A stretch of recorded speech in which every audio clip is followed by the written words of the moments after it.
Bonjour à tous, j'espère que vous allez tous très bien. Aujourd'hui on se retrouve pour une nouvelle vidéo. Donc dans cette vidéo on va analyser un peu le comportement des whales sur le marché des cryptos, notamment sur Bitcoin. Donc pour ça on va aller sur ma page Twitter, on va aller voir un peu les tweets que j'avais postés ces derniers jours. Donc pour me rejoindre sur Twitter, vous avez le lien dans la description de cette vidéo. Je vous mets également le lien vers la plateforme PrimeXBT, une plateforme de trading de crypto-monnaies qui vous permet de trader les cryptos avec des effets de levier et de faire du copy trading. Donc sur ma page Twitter, j'avais partagé des tweets qui étaient très intéressants, notamment pendant mes AT. Donc moi je vous rappelle, sur le Bitcoin, j'étais bull depuis les 32K. Donc si vous suivez mes vidéos, j'avais dit qu'il fallait long à 32K, notamment lorsqu'on avait break la trend bear sur le RSI. Donc je vous avais également partagé ces AT pour vous montrer un peu le comportement des whales sur le marché, c'est ce qu'on va voir dans cette vidéo.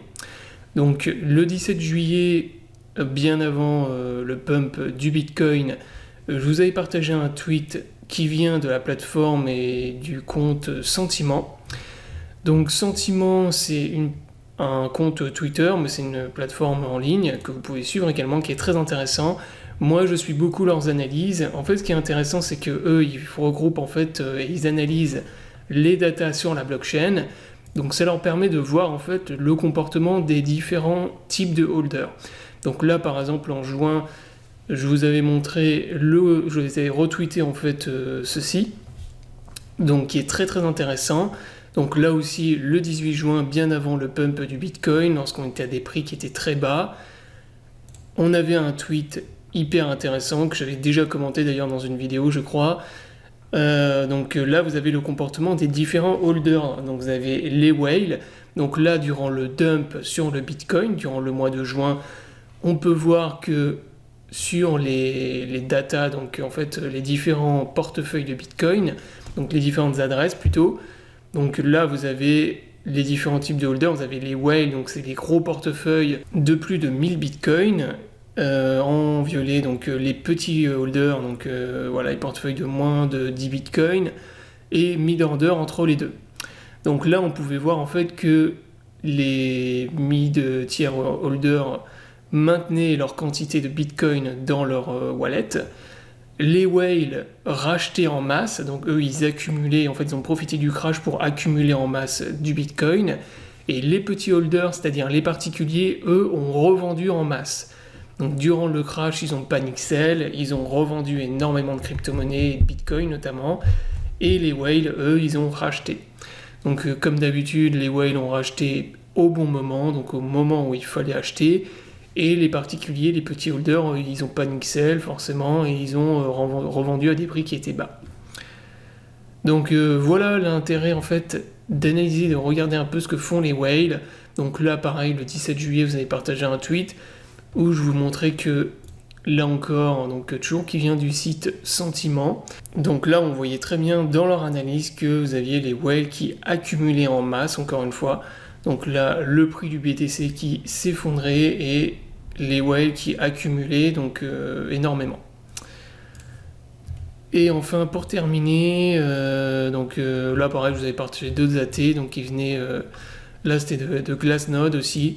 Ils avaient partagé une bonne analyse sur le MVRV, donc qui est un indicateur sur le Bitcoin, un ratio, voilà, donc qui vous permet de voir en fait le Bitcoin lorsqu'on est à des prix qui sont des prix en fait de survendus, et inversement lorsqu'on est suracheté.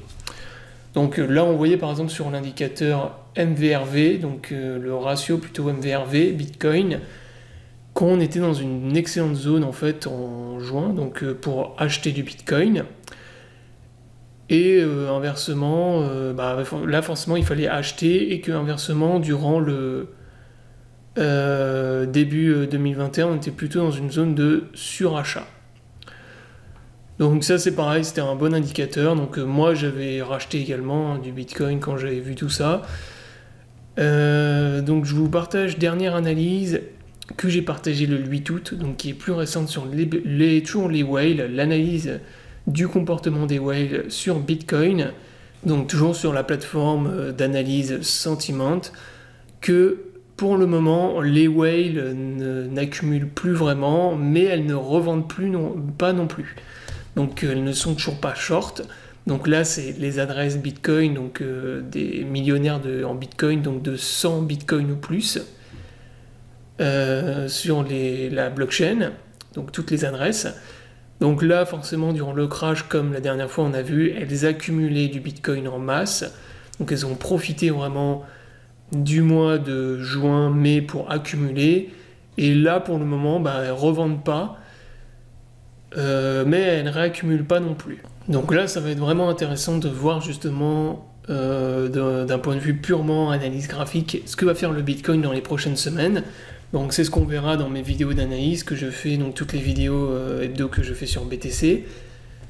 Donc vérifier si les whales vont continuer à accumuler du Bitcoin et donc à faire monter les prix, puisque le marché, forcément, il est dirigé et guidé par les whales.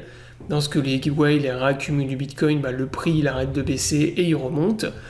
Et inversement, lorsqu'elles recommencent à vendre du Bitcoin, donc là vous voyez que durant le mois de avril, elles ont arrêté en fait d'accumuler, elles ont commencé à vendre, et bien là vous avez le prix qui stoppe, qui arrête de monter, et vous avez potentiellement une grosse correction, voire un crash. Donc là elles ont revendu en masse durant le mois de mai. Durant le mois de avril, plutôt avril, début mai, elles ont revendu énormément.